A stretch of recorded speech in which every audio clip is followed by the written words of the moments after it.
Please could you please sit down? I'd ask you all to sit down. Thank you. Welcome to the press conference for Holy Spider in competition at the 2022 Cannes Film Festival. It's a pleasure to introduce a number of the film's participants. I'll introduce them to you starting at my left with one of the film's producers, Jakob Jarak. In Cannes, he screened Rams in 2015, directed by Grimur Hakonarson, and which took the Certain Regard Prize. He also produced Nicholas Refn's 2013 competition entry, Only God Forgives.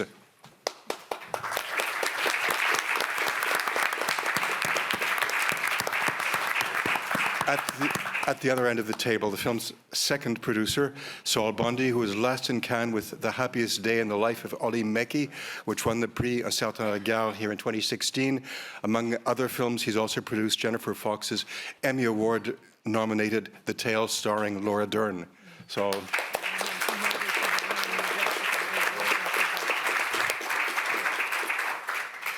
in the role of Saeed, the spider killer, his career spans 700 theatre performances, and he's worked for such directors on the big screen as Asghar Farhadi, Mehdi Bajestani.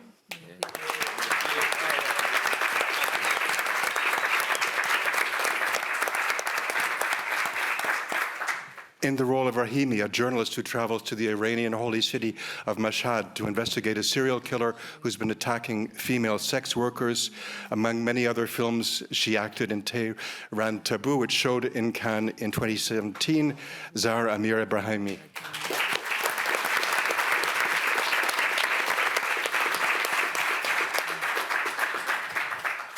And the film's scriptwriter and director.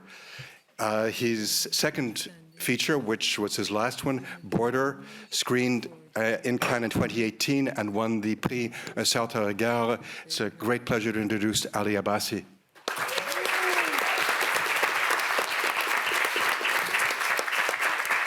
And we're very fortunate to have with us to interpret Masoumi Lahiji. Thank you, Mahi.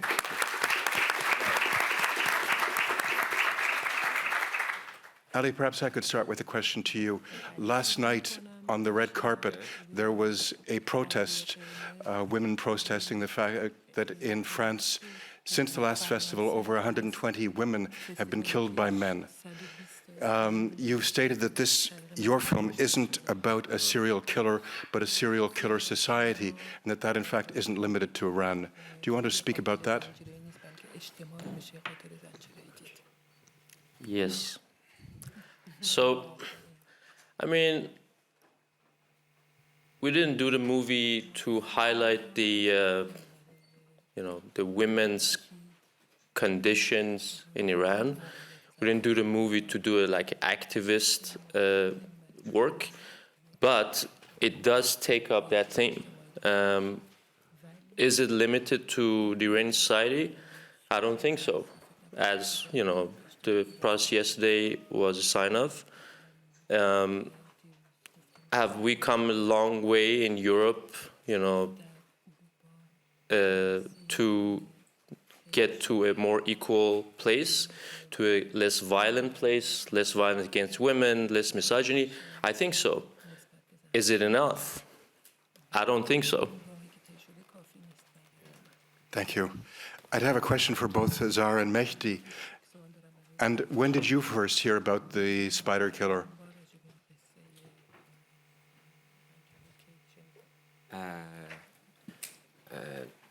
تقریباً 2 سال پیش. A couple of years ago. یه داکیومنتری هست که مازیار بهاری ساخته، از اون درباره اون شنیدم واقعیت رو. There was a documentary made first of all, and so that's how I found out about the story. Yeah, that's it. And Zahra? You mean the real story? Yes. At that time, in year 2000, yeah. Exactly that time, I remember we were so afraid. We heard about him, and just right before we had another serial killer in Tehran. So, we were. I think for women it was just kind of scary, the story. Ali, when did you first hear the story, and when did you first think of wanting to make a film about it? Well, I was living in Iran when this was ongoing, and I heard about this, and in Iran we're very unfortunate in a way because unless there is a serial killing of like a certain number, let's say 5 or 7 or up in those numbers, it's not really news. Anything else that would be a headline in the UK or Spain or Japan is not even mentioned in Iranian press. So this came on everyone's radar, I think, when like this guy already murdered 10 people, and then it blew up. It was very. I think it was a big deal, even if the state-controlled media, they didn't really cover this as much. But still, I remember there was a atmosphere of anxiety and fear, especially in the city of Mashhad. And then, it went on and it became a national high-profile case when it was caught and had its own implications.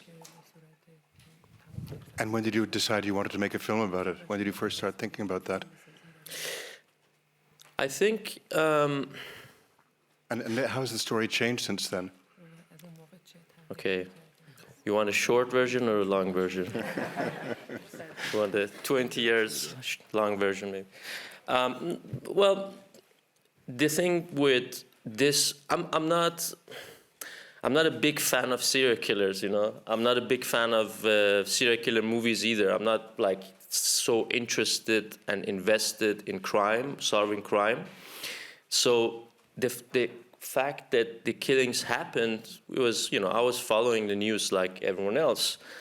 And then I think where it really became something else and became, interesting for me was when a certain segment in the Iranian society and press authorities start, talking about this guy as some sort of selfless hero that has been, sacrificing himself for the good of the society, and that whole conversation. I mean, even starting that conversation, I think it was very interesting, and I think that's where it became more than a story of some twisted guy killing women. That it became a story of that serial killer society that we're talking about. Thank you. There are a lot of questions in the audience, so we'll open to we have a woman in the front row on the right. Hi, Nilufar Pur Ibrahim from Iran International. If I may, I ask my question in Persian and then... We'd prefer you to. And then I translated in English, yeah. آیا عباسی به نظر مثل که شما قبلش تصمیم داشتین که فیلمو در ایران بسازین. چی شد که منصرف شدین و اگر این فیلمو در ایران میساختین به غیر از حالا صحنه‌های اوریانی که میدونیم قطعا امکان ساختش رو در ایران استفادهش در ایران نداشتین، چه چیزهای دیگه ای تغییر میکرد؟ و دیروز اشاره کردین به قربانیان اصلی این واقعه، چقدر وفادار بودین به داستان اصلی در فیلمتون؟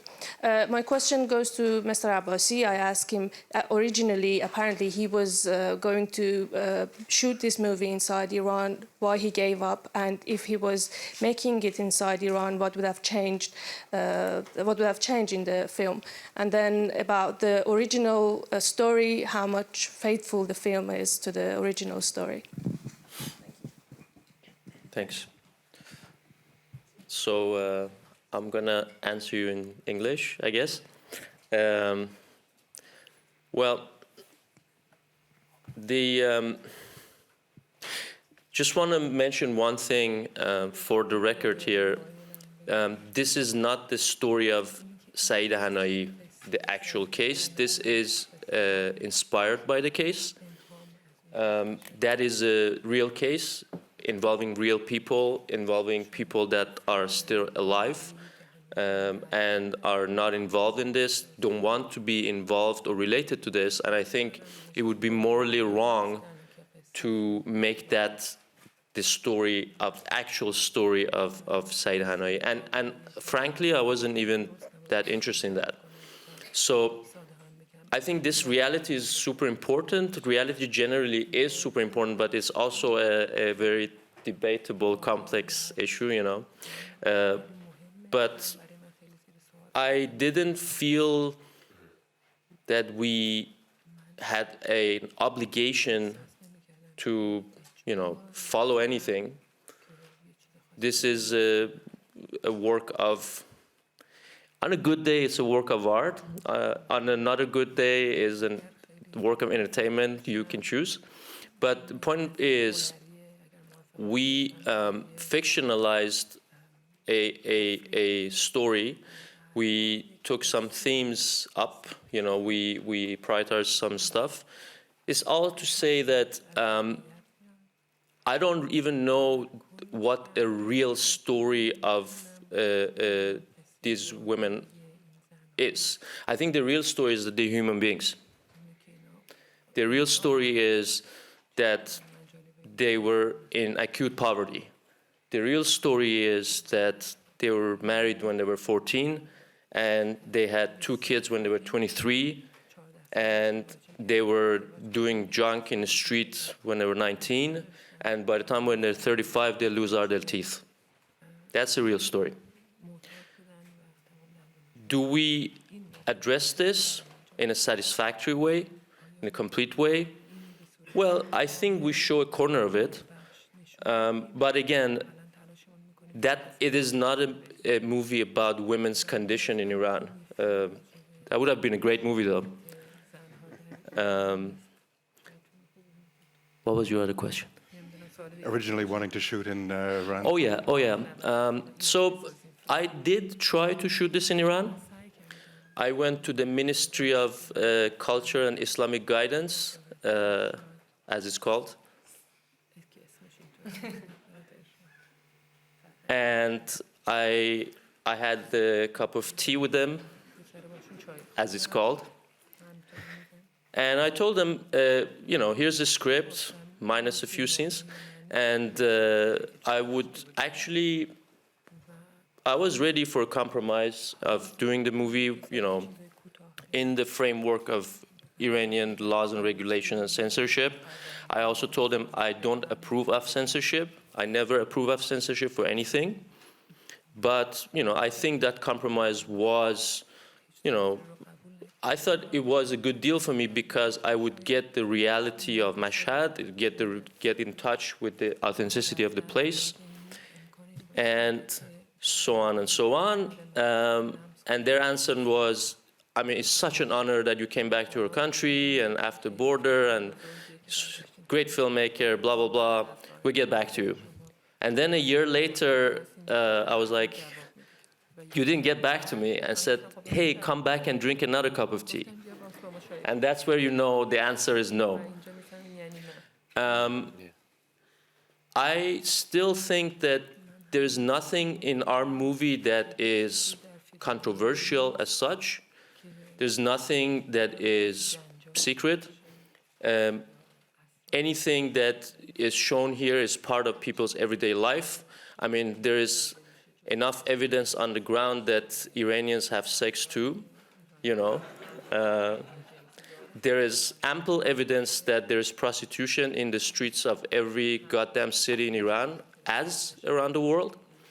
So honestly, if I was the Iranian government, I would say, you know, this guy just did his job. Perhaps for the film's producers, were you originally planning to shoot? Had you gone into pre-prod location scouting in Mashhad in Iran and then have to change, or when did you find out? You were already on board in the project already? And what did you ended up shooting in Jordan? Was that your second choice? I mean, we went to Mashhad to research. We went for a trip around the Middle East, then at the same time to see if there were any options, because we knew it would be difficult to shoot in Iran.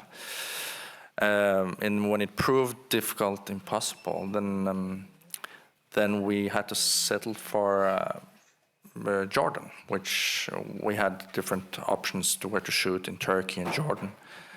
And yeah, so we weren't per se in pre-production. I think we were in development and took that decision to find that alternative outside of Iran And some years before we started production. there was a tiny rebound because when COVID hit us, Jordan closed its borders and we had to go to Turkey then. And in Turkey, we had a similar situation as in Iran, where we waited for a yes for a very long time, and we were actually in pre-production when we realized the yes won't come, so we went back to Jordan, where we found a home that had opened their borders by then, and then we finally shot the film. Thank you. There was a question in the center, yes. Good morning, Ali. Congratulations for your movie. My name is Omar Franini. I write for the Italian website ODG Magazine, and my question is about the color palette we see in the movie. I noticed that in almost every scene we see the color green. Can you tell us a bit more about this choice? Because I see both in the lights of the streets, but also in the small details of the production design, or even the dark green headscarf, the towels, and everything else. Thank you. Here's a guy that actually looks closely. Thank you. Yeah, so in Shia Islam, there is a special shade of green, which is, associated with the holiness of imams, and it's a sort of the color of Shia Islam, if you want to say so. And Mashhad being a very important city for Shia Islam, the holy shrine of Imam Reza, the 8th Imam of Shia Muslims. And that color is just a theme that is, all over the place, with banners and lights, and this is a sort of color that it's the presence of that. And if you walk around the city of Mashhad, that plays out, not only in the shrine, not only in the religious banners, but also in the lights, and even in the parks, they're like green lights, and in a sense, it made a visual red thread for us, and as you rightly mentioned, we try to weave this into everything else, into like scarves, sounding French, scarves, yeah, into the headscarves, lights, and so forth. I think that it also, for me, was an element in what I want to call Persian noir, which was our attempt to do a film noir with Iranian Persian iconography. And that color, for me, like that sort of signifies one part of that. It's equal parts Imam Ali and neon. Thank you. Question on the right. Rashid is the Independent Persian. Question for Ali and a little for the actors as well, Zara and Mehdi. I wanted to, a few years ago when you had your first film at Berlinale, we had a conversation and I said, we talked about how much you know Iranian cinema and if you have any influences. There was so much interest in you in Iran. If you will ever make an Iranian film, I guess you were in Jordan, so we're kind of very happy that happened at the end. So I wanted to know that, speaking of this Persian film noir, did you have any sort of cinematic influences from Iranian cinema, and or basically, there were film noir experiences from the US, but do you have influences from Iran? And to Zara and Mehdi, I wanted to ask, what were some of the scenes that you thought, as actors, you felt special towards because you felt that you could never play this in Iran? For me, for example, there's a little kiss on the cheek that she gives to the guy at the end of to his Mashhadi colleague, that the Tehrani journalist gives to Mashhadi colleague. And I was very touched by this. Because it's a very small human gesture that we can never show on Iranian screen. So I wondered if there's any scenes you felt. Isn't that a little bit fucked up that a kiss exactly on a cheek is supposed to be like where the red line of the taboo is? Exactly. Yeah. That's pretty fucked up, isn't it? Yeah, exactly. Yeah. Thank you. Sarah, would you like to answer? I didn't really get the question because I can't anyway. I can't go back to Iran, so. But I meant not as a sort of public, but I meant that you felt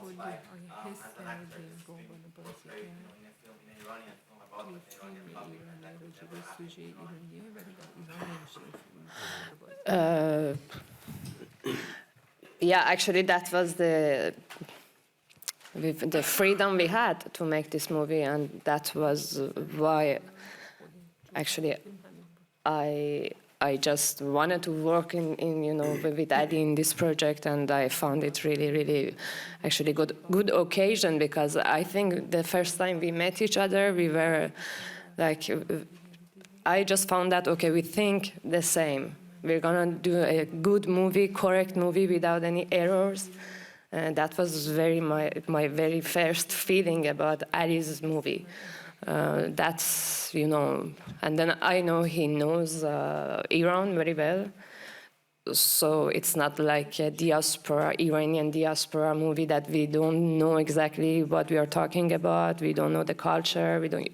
So that was the important thing for me. And then as I can't go back to Iran, so I don't even ask myself if I, kiss someone, there's a problem for Iranian government, I don't mind, And I'm happy that we could work without any censorship. And for me, this film is really close to the reality.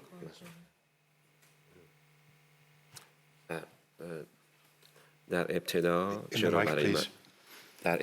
برای من قبل از اینکه تصمیم بگیرم که بازی بکنم در این فیلم، چرا در ابتدا برایم توی تصمیم گیری مشکل بود. Well, at first it was quite a difficult choice for me to make, whether I would be in this film or not. ولی بعد از اینکه یه مقدار منطقی تر فکر کردم دیدم که نه، مشکلی نیست، یعنی میتونم انجامش بدم. But then I decided to really make up my mind in a very rational way, just think about it, and I thought there was no reason why I should turn this out. آره، و پذیرفتمش، و چون اگر نمیپذیرفتمش توی مغزم، خب نمیتونستم بازیش بکنم.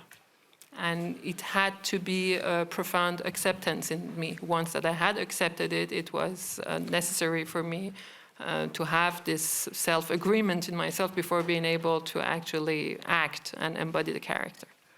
Yeah, that's it. Sorry, I think I forgot the question again. Oh, yeah, thank you.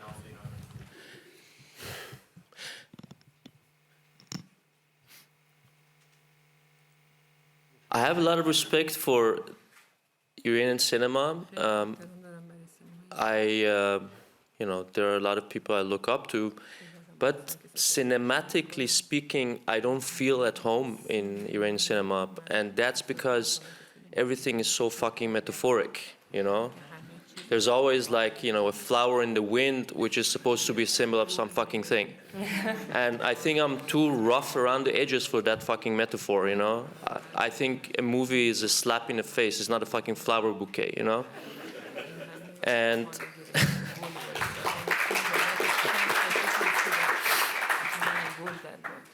and I think the kind of filmmaking that I'm interested, it's more about showing stuff than hiding stuff. Now, do I have intimate knowledge of Iranian cinema? Unfortunately, I don't think so. Also because a lot of our best movies, they're on some YouTube channel, and the negative is already rotting somewhere, and it's like we don't have a place where we can go and catalog our best work. And then some shitty propaganda work is shot on 65 millimeters, and it's preserved 100 copies somewhere. I think the good thing about cinema is that it is, after all, and I know you guys are tired of hearing this cliches, but it is, after all, international. Not even international. It is not country-based. It's not border-based. Some of it's not even gender-based. Some of my biggest heroes are old white fat men. And if you go into this whole woke conversation, I should go and look at some like half crazy Iranian 40-year-old for inspiration. So I think, you know, someone like David Lynch is much more an inspiration for me. You know, someone like Louis Buñuel is much more an inspiration for me. You know, the great Italian cinema is much more an inspiration for me. But I do think that living in Iran, breathing in that atmosphere, knowing that reality, we have a very specific culture. And I think that is more, you know, we have a very cinematic culture in a strange way. I think that is more an inspiration for me than the movies, because, you know, in the movies, we have been presenting a parallel reality of Iran in the past 50 years. In this parallel reality, women, they sleep with all their clothes on. They never take off their fucking clothes. They always have 5 meters of cloth around their head. They never have a body. They never touch anyone. They never fart. They never go to the toilet. They never have sex. They barely walk. Kiss on the cheek is, you know, is supposed to, you cut to a flower in the wind. And I think that is not an inspiration, really. It shouldn't be. Thank you. Question on the left. Babak Ghafouri Azar from Radio Farda. I ask my question both in Persian and English. And if you'd keep the Persian short, if you don't mind. Okay. And I don't know if you can answer in Persian. It would be great for our audience. We're asking, well, with the exception of Mehdi, just because of the television audience, we ask people to reply in English. Okay. آیا عباسی همین چند روز پیش احمد علم الهدا امام جمعه شهری که همین فیلم شما رو داستانش میگذره در اظهار نظر گفته که مردم در بحث حجاب منتظر نیروی انتظامی نمونن. چه مقدار این نوع اظهار نظرها رو فکر میکنید از عوامل ایجاد وقوع چنین قتل‌های زنجیره‌ای و شکل‌گیری چنین افرادی در جامعه هست در کنار مسائل مذهبی، چیزی که در هر دوی فیلم شما بود؟ A few days ago, a high clerk in the city that the movie is called about in Mashhad asked people to not waiting for the police in acting against not wearing hijab in people. How do you think that these kind of comments reflect to create such serial killers instead of religion in the country like Iran? Thank you. You know, I think when Saeed Hanai was talking about his deeds, he was very self-assured. He was very, you know, like remorseless, and it was, you know, like hearing a man on a mission. But then, you know, I did as much research as I could. I talked to, you know, among other people, Maziar Bahari, who did the documentary about him. I talked to Roya Karimi Majd, who wrote about him, you know.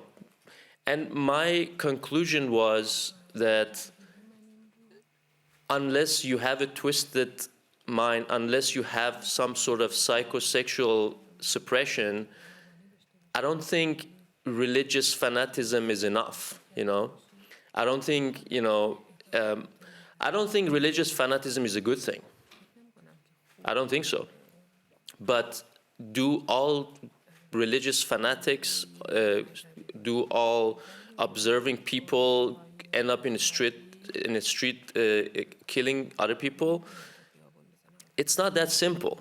It's not that one-to-one.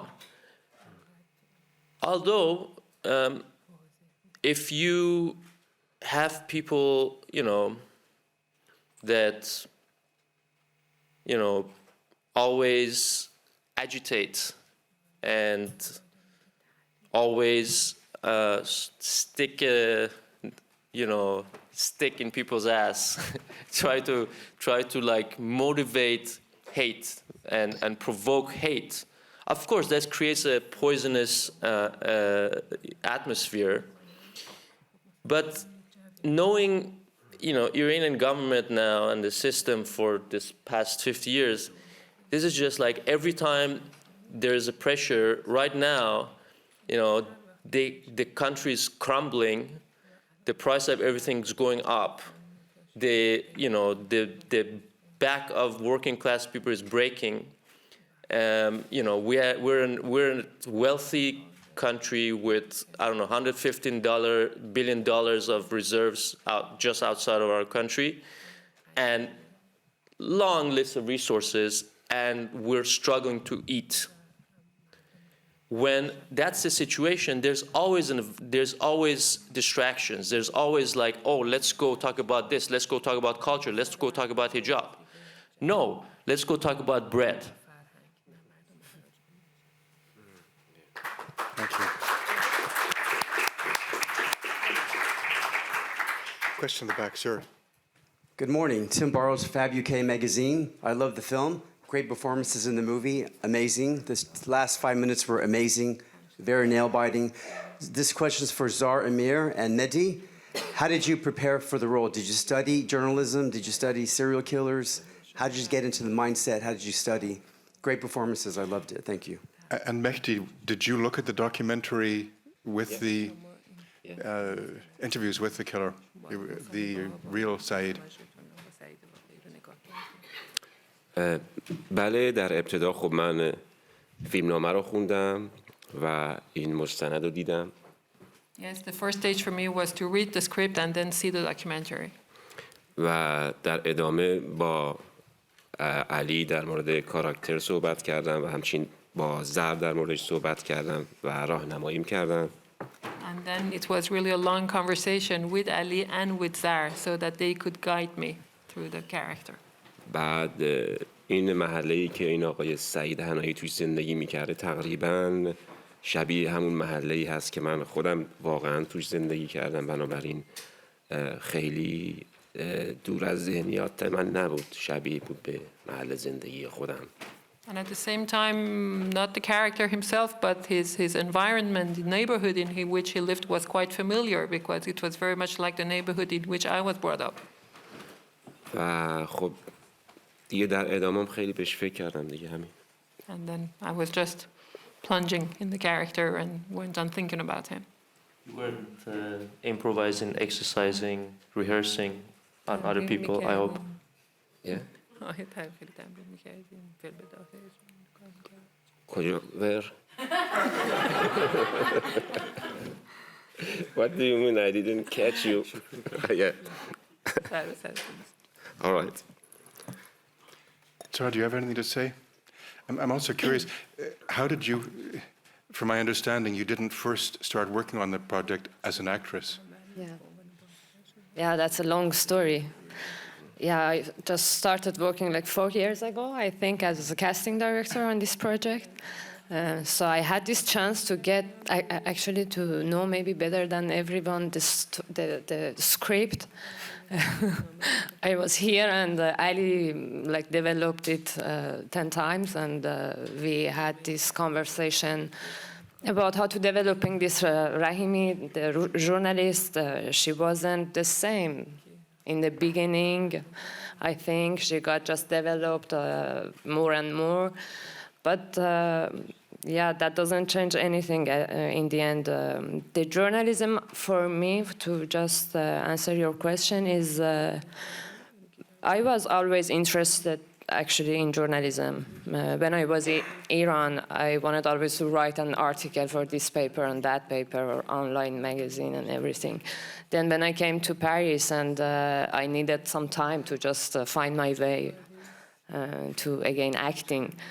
So I started to work as a producer in BBC. And then that really helped me to understand better and better the world of journalism. I have many journalist friends around me. I know the difficulties they face every day, actually. And many of my journalist friends, especially women, they just left Iran just after me somehow. And so I know their story. They challenge in their daily work. And I think what I did is that I just started to call them when Ali asked me to play this role. I just started to call them and talk to them and just listen to them. And I found that their challenge is not just about following a subject and like covering a trail or what else. It's about assaults, it's about harassment, it's about all those stories that you hear today about Me Too. And so that helped me to find a background, actually, for Rahimi. I just watched a video of a few women journalists in Iran, and I think it was 2 years ago. And I think that was the first, if I want to say, where Me Too movement started in Iran. It's about this video, I think. The journalists, actually, they just tell their stories about how they face difficulties in their work, women, when they talk to a guy of government, or how they are in challenge with their editors every day, or everything you are, in this room, I think you are all journalists and you know better than me the difficulties you are facing every day, especially women. So,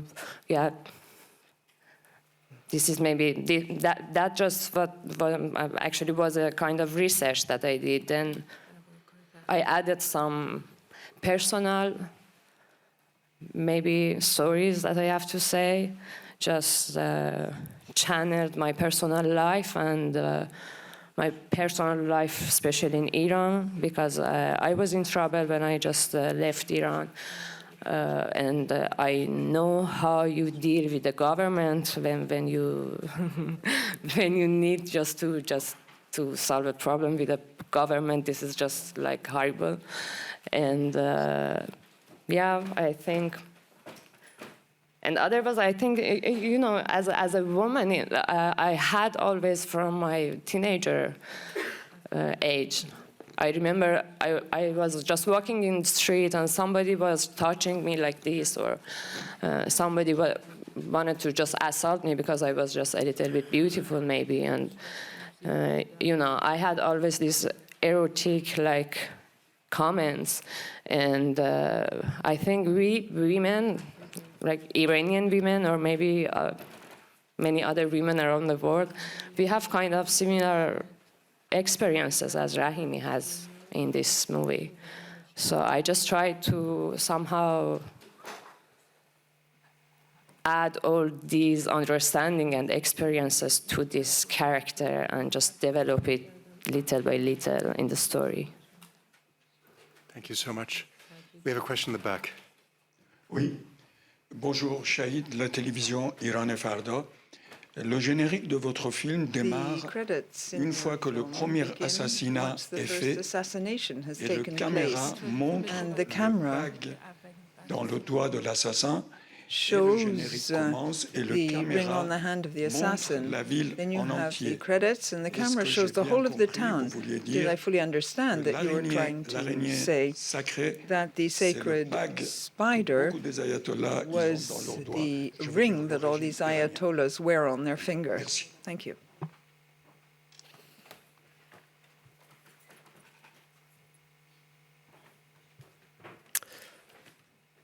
Well, as much as I love to make this an anti-Iranian government session, this is not an anti-Iranian government movie.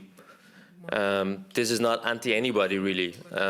This is a film noir, I don't think Roman Polanski was against the LA County government. There is an iconography in place, there is a theme of religion. There is a theme of devotion, and this all happens in a very religious city.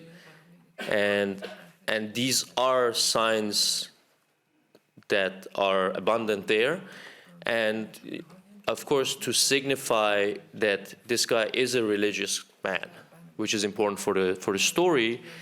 We connect his ring, which is sort of an official religious symbol, to the big shrine, but also that whole title is about what I feel is the theme of the movie, is that it's not only about a serial killer. It's not only a serial killer movie, but it's about a serial killer society. That Top Shot is about that. There are so many more questions in the audience, so much more we could talk about, but I'm afraid our time is up. Thank you so much for coming with the film and here to join us and talk.